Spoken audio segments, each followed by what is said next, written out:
গঙ্গাধর কয়ালের পর মিতা মাইতি। সন্দেশখালীতে নারী নির্যাতনের অভিযোগ নিয়ে ফের নয়া বিতর্ক। প্রথমে ভিডিও দেখিয়ে তৃণমূল দাবি করে সন্দেশখালীর ধর্ষণের অভিযোগ সাজানো। এবার সন্দেশখালীর আরো এক অভিযোগকারীরও একই সুরে দাবি। কিন্তু কে করালো মিথ্যে অভিযোগ? শাশুড়ি একা বাড়িতে ছিল, শাশুড়িকে ডেকে নিয়ে যায় মাম্পি দাস, পিয়ালি দাস, ও ডেকে নিয়ে যায় যে একটু থানায় যেতে হবে সবাই মিলে। ওখানে মহিলা কমিশন এসছে দিল্লির থেকে, চলুন বলতে উনি যায়। পিয়ালিকে আমি ফোন করে বললাম যে তুমি নাকি এরকম সাদা কাগজে কি সই টই করে নিয়েছে, তা কী ব্যাপার?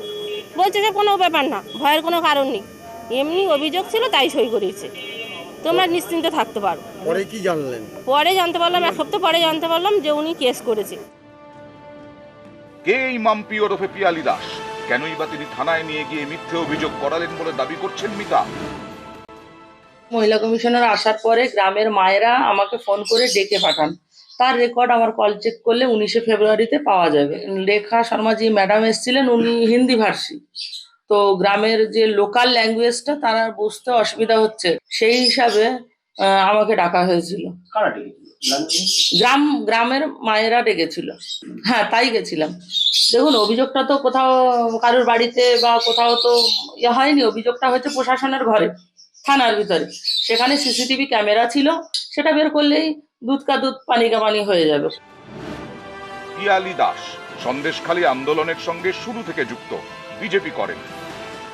আন্দোলনটা যখন হয়েছিল কোনো পার্টি ছিল না, বিরোধী পার্টি কিছু ছিল না। এখানে নারী নির্যাতনের বহু হয়েছে। এ সময় বিরোধী দলনেতা শুভেন্দু দাস এসেছিলেন, আসার পরে ওনার সাহায্য বলতে কি ওনারা সাহস দিয়েছিলেন আমাদের, তারপর থেকে আমরা বিজেপি করছি।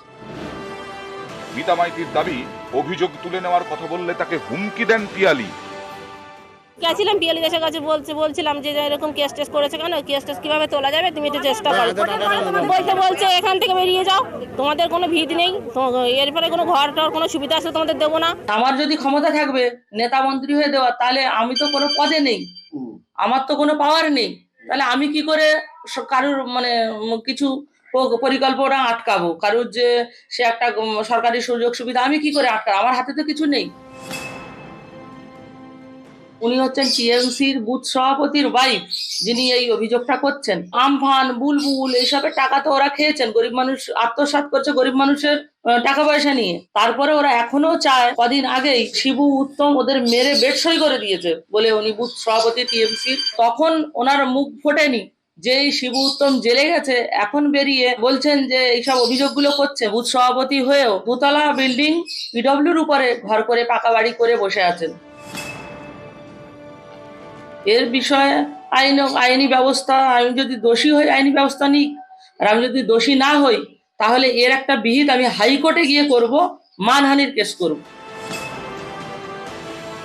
বিজেপি যতই বলুন না, পে করা হবে না, কারণ সাধারণ মানুষ জেনে গেছে যে এটা সত্য ঘটনা। মহিলা কমিশনের থেকে এসে যারা দিল্লি থেকে যারা দুই মহিলাকে সই করিয়ে নিয়েছে সাদা কাগজে, এরাও পরিকল্পিতভাবে এরা করিয়েছে এবং তাকে দিয়ে একটা ধর্ষণের মামলা শুরু করার চেষ্টা করেছে। সন্দেশখালী পরিবর্তন হয়ে গেছে। যারা আন্দোলন করেছিল প্রথমে, তারা নিজেরাই বলেছে আমরা কোনো দল টল না, এই সমস্ত ঘটনা ঘটছে, তারা নিজেরাই একসময় স্বীকারোক্তি দিয়েছে। আর এই কিছু কিছু মানুষ যাদেরকে আর যেভাবেই হোক, ভয় দেখিয়ে হোক, প্রলোভনের দ্বারা তাদের দিয়ে এই সমস্ত সন্দেশখালীর যারা প্রকৃত আন্দোলনকারী, যারা এখনো আন্দোলনের সাথে আছে, রেখাপাত্রের সঙ্গে আছে, তাদের বিরোধিতা করাচ্ছে। মানুষ এতটুকু তাতে বিচলিত হয়নি, বিশ্বাস করে।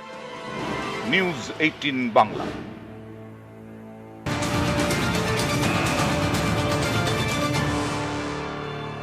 আর এই মুহূর্তে আপনাদেরকে জানিয়ে রাখি, পিয়ালি দাস বিজেপি কর্মী, সন্দেশখালী আন্দোলনের সঙ্গে শুরু থেকে যুক্ত যে পিয়ালি দাস, সেই পিয়ালি দাসের বিরুদ্ধে এবার থানায় অভিযোগ, সন্দেশখালী থানায় অভিযোগ পিয়ালি দাসের বিরুদ্ধে। কারণ পিয়ালির বিরুদ্ধে নাকি হুমকি দেওয়ার পর্যন্ত অভিযোগ রয়েছে।